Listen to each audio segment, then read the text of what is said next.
Opie's neighbor tries to steal his land in our next Reddit post from Rentitled People. A bit of context: due to a brain injury a few years back, my father's motor skills haven't been the greatest. He can't operate machinery, and his memory is awful. Most days, he can usually walk around just fine, if a bit wobbly. But when he's having a bad day, he needs the help of a cane or a walker. Even then, he can be pretty prone to falling over. It's no big deal, and he doesn't need an ambulance as long as he doesn't hit his head, and he can easily get back up with help. So, I'm at the grocery store with my dad. I'm carting our stuff back to our car, and he's hobbling alongside me with his cane. As it's a bit of an off day for him, I begin loading our stuff into the car when my dad takes a bit of a tumble. As I go over to help my dad stand up, I nearly jump out of my skin as a nearby woman with her kids sees us and practically screams. I kind of shoot her a dirty look while I'm helping him up, but this woman is just scowling at me and whispering into her phone. I help my dad into the car so we can sit and catch his breath while I finish putting away the groceries. I heard someone call out to me. I turned to see a police officer. Do you want to know what this Karen's reaction to seeing a 50-some-year-old man with a cane falling over was? Apparently, other than screaming, it was to call the cops and report him for public drunkenness. I didn't even know that was a thing until it was explained to me, but apparently in my state, it's a classic misdemeanor, and you can get fined up to $500. A few questions and a breathalyzer test cleared my dad's name, and we got to go home without incident. I never did find out what happened to that nut of a woman. But what kind of a backwards worldview do you have to look at an elderly person who's fallen over, see that they have a cane, and think you a drunk person and a hazard to polite society? Down in the comments, we have this story from Yugout Girl. This happened to a friend of mine this summer. He's a disabled Vietnam vet who wears leg braces. He stumbled and fell in the Walmart parking lot. My friend actually needed a Karen like this because while he was trying to get up off the ground, people were stealing his groceries out of his cart. Not one person helped him. Oh my God, imagine how much of a disgusting human being you need to be to steal food right in front of a disabled war vet while he's struggling on the ground. This next post is an update to an earlier post entitled Parents Video. As a reminder, Opie has this crazy neighbor who expects Op to just give her part of his driveway so she can install a below-ground pool. Then when Op refuses, she sends Opie this crazy voicemail saying that she's going to take that driveway with or without his permission. So, anyways, on to part 2. I honestly didn't take my neighbor seriously, and that was a mistake. Back when that first happened, I stayed home from work the next day to make sure my neighbor didn't try anything. Everything was completely normal, so I went back to work the next day. When I was pulling into my driveway, there were trucks from a swimming pool company on the street in front of my neighbor's house. I immediately regretted not taking the situation more seriously. I had to go to work, so I left and called my wife, asking her to keep an eye out.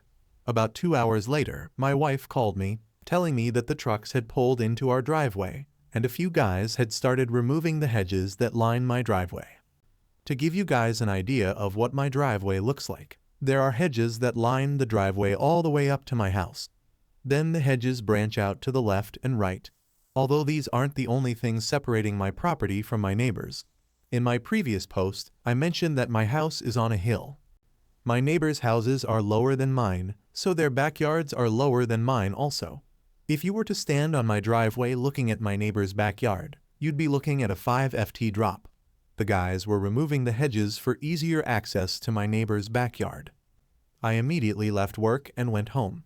When I got there, I explained to the contractor that I had not given permission to alter my property in any way. They told me to call their office, which I did. Unfortunately, my neighbor came outside while I was on the phone with them, screaming at the guys to continue what they were doing and telling them that she owned my driveway. She started screaming in my face, telling me that I was a scumbag, that her kids needed an in-ground pool, and why should my kids have a nice pool but not her kids?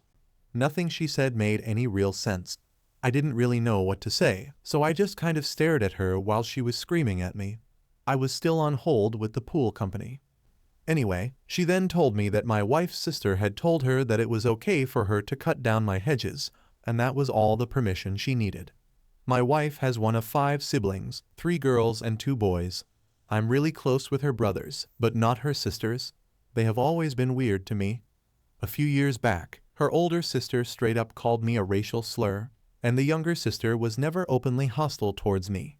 But she's been mooching off of me for the last 10 years, and she flips out if me or my wife ever say no to her. I really don't know what to say to my neighbor at this point, so I just walked up to my house to speak to my wife. After my wife spoke to her sister, we found out that my younger sister-in-law has been speaking to my neighbor for the past year. My sister-in-law claimed that she mentioned to the neighbor that the city had used domain to take some of my property a few years back, but nothing more than that. I guess my neighbor thought that this meant that anyone could take my property. I'm still not following the logic here. So yeah, this situation is completely bonkers. I'm putting a fence around my property now, which I really don't want to do. The 4 guys assured me that they would not be returning, but my neighbor is absolutely crazy, and I'm wondering what she has planned next. My wife and I were talking about moving across the country to get away from her sisters, but we didn't want to leave my mom and my brother. I guess my neighbor made up our minds for us, so we'll be moving away ASAP. Opie, if your neighbor illegally cut down your hedges, then I'd like to introduce you to a little thing called tree law. Granted, hedges probably aren't quite as expensive as trees are, but you can still sue your neighbor for buckets of money. Trust me on this one. Opie, call the cops, call a lawyer, and get paid. Our next Reddit post is from Ufflicuslis. I'm a 19-year-old girl who works for my neighbors as a full-time nanny for their 1-year-old baby girl, Lena. They have 2 other daughters, Haley, who's 8, and Tyre, who's 11. But I've been specifically instructed by their parents that I'm only there for Lena, not them. So this past Friday, I was getting up for work, and I received a text from the mom, Rachel, explaining that she and her husband would both be gone from the house until noon. So she wanted me to skip my 11 a.m. break to make sure the older 2 girls would be supervised. I had just woken up, so I said okay and went to make my coffee. I have a hard time saying no on the spot, and it takes me a minute to think things through. When I put Lena down for a nap that morning, I texted the mom and dad and said that I totally understand that you have appointments to go to, but if you need me to skip my break and watch 3 kids instead of just 1, I'd prefer that you ask me if I'd be willing to do it rather than tell me to do it. I also told them my hourly rate for watching all 3 girls was $20, as opposed to $15 for just watching Lena, and that I would like to be paid accordingly. I received a long text from their mom about 15 minutes later that basically said that they felt as though they'd made several exceptions where my pay was concerned, and that she was upset by my message. She then went on to detail 3 different instances in which they had shown me kindness and felt as though I should have made an exception. To top it off, she asked me to re-evaluate over the next 2 weeks whether or not I wanted to keep my job. I was really taken aback by this message, so I called my mom and asked her what she thought. My mom was pissed. My mom told me that previously, she would drive Haley and Tyre to school in the morning along with my sister and would pick them up in the afternoon as well. I guess there were plenty of times that my bosses assumed that my mom would babysit after school with minimal heads up. My mom had to tell them to just stop doing that or to pay her for her time.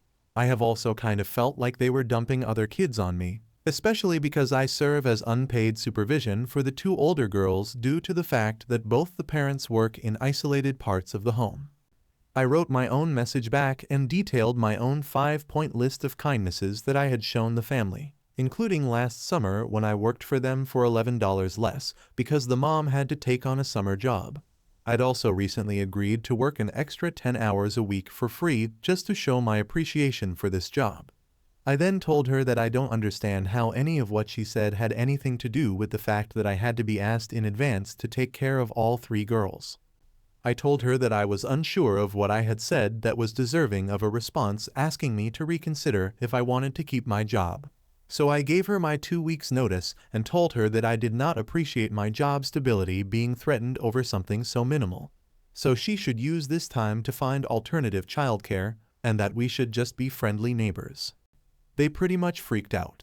I don't think that Rachel was actually expecting me to quit.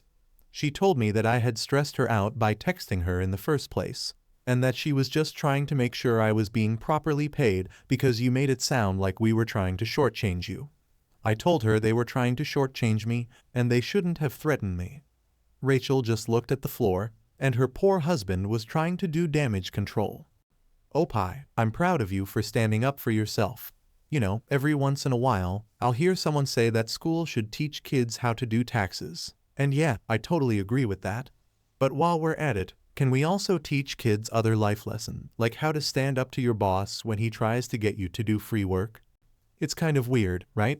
You go to school for so many years to teach you how to enter the workforce, but at no point during those years in high school or college or whatever do they ever take the time to tell you how to stand up for yourself in a toxic work environment, and also negotiating for a salary, interview skills, all those kinds of things. Our next Reddit post is from u/experiment4. I'm a 17-year-old who just finished high school, getting ready to go to college to pursue my dreams. I've heard it all before. My uncle is a 30-year-old man.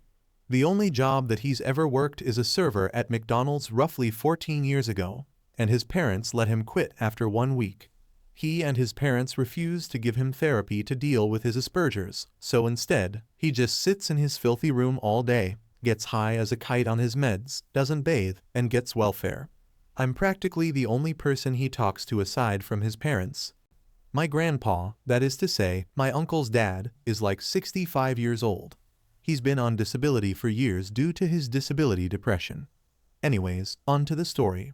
So I woke up yesterday morning feeling good. I had a sandwich, drank some coffee, did a little homework, worked on my resume, and all things considered, it was a pretty tall start to the day. But of course, all of this changed when I got this text from my grandfather. Then he includes a screenshot of his conversation with his grandfather. Grandpa, hi, I want you to please call my brother Blaine sometime over the weekend at this phone number. It pertains to important information concerning what's to be done in the future as far as your uncle is concerned. Thanks, Grandpa. Me? Yes, you. I choose you to take care of such matters.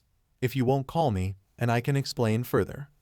Grandpa, I love you, and I've heard about what's going on, and I'm really sorry. But I'm 17 years old. I don't think it's appropriate for me to take care of adult matters like this. My dad would be the more appropriate choice to handle something like this. That's the end of the text conversation. As you can see, I'm pretty confused and uncomfortable. But despite my pretty clear expression of disinterest in the matter, Grandpa seems to disregard my feelings. As much as I'd love to tell you, dear reader, that I absolutely murdered him with words, that simply didn't happen. I asked my mom to back me up because I was scared and confused, and I didn't know what to say because he was my grandpa. After I got the text message, I received a call from my grandpa. I had the call on speaker so my mom could hear. I asked how he's doing, and he starts venting to me about all of his adult issues, and then he gets down to business. He pretty much demanded, not requested, but demanded me to call his brother, who I've only met like 2 times ever, so we can discuss who takes care of my uncle after he and my grandma passed away. I tell him one more time, Grandpa, I'm 17. This is an inappropriate thing to ask of me, and I really think that you should be speaking to my dad right now instead of me. Then my grandpa responds with something along the lines of, you'll be 18 in a couple of months, but he'll just do it. You're the only one I trust with my family matters. Might I remind you that my mom was sitting across the room listening to this, and that last line really set her off. I don't remember exactly what she said because it's all kind of a blur even a day after, but she was absolutely pissed. She started yelling at Grandpa for not only asking these things of a kid who doesn't say no to people, but also for not consulting her before. So she told him, my uncle's a 30-year-old man, and if he really can't function because of his Asperger's, then that's assisted living. His problem, not her son's. My grandpa backed down pretty quickly and apologized before hanging up the phone. After that, I had a long conversation with my uncle about how I'm glad to be his friend, but it will never be my responsibility to take care of him. My uncle said that he understood, but he mentioned randomly that he knows that I'd give him a place to stay temporarily if the situation called for it. He's been really insistent on us becoming roommates when I'm an adult, so I have a feeling that I'll just have to grow a spine and tell him off soon. So on the one hand, I do kind of sympathize with the grandfather because he wants someone to take care of your uncle. But at the same time, how can they expect to just pawn off a disabled family member to a 17-year-old kid? Our next Reddit post is from Yubabliblimp. This all happened during the Texas power outages. My whole street lost power, and I was getting ready to head to my uncle's house because he had electricity. I'm not even kidding. 2 minutes before I was about to leave, I got a knock at the door. I go to answer my door, and I see my neighbor who lives in the house behind me. We'll call her Big Bertha, and she had her kid along. I say hello and ask what's going on. Big Bertha tells me that she had a family occupying her house, and she needed a place to stay because her house was too full. I said, "Sorry, I'm leaving myself. I won't be able to let you guys stay." Keep in mind that I barely even know these people. She responds with the most entitled statement ever. "So you're going to be the reason we freeze? Selfish." I was honestly in shock. I didn't know what to do. I was just expecting for her to accept it and be on her way. I said, "I'm sorry," and I went to close the door. As I was closing the door, I heard her say, "Ouch." I turned to see that she had put her foot in the door so that it wouldn't close. She then forced my door open and stepped into my house, yanking her kid inside with her. She looked at me and said, "We are not leaving." "What do you mean you're not leaving?" I didn't know what to think. This lady was acting like she was a dictator or something. At this point, I knew that she was too stubborn to be convinced, so I'd have to trick her. I said, "Here, come with me. I'll get you a spare key to my house so you can access it while I'm gone. It's out front." I grabbed my bags and had them follow me outside, and as soon as the door closed, I locked it, ran to my car, and sped out of my driveway. I nearly ran over Big Bertha because she thought that she could stop me by standing in the middle of the road, but I swerved onto someone else's lawn. Wait, so this lady was trying to force her way into other people's houses in Texas. She's right, her life was in danger, but not from the cold weather, more like from cold lead. That was our last entitled parents, and if you like this content, hit that subscribe button because I put out new Reddit videos every single day.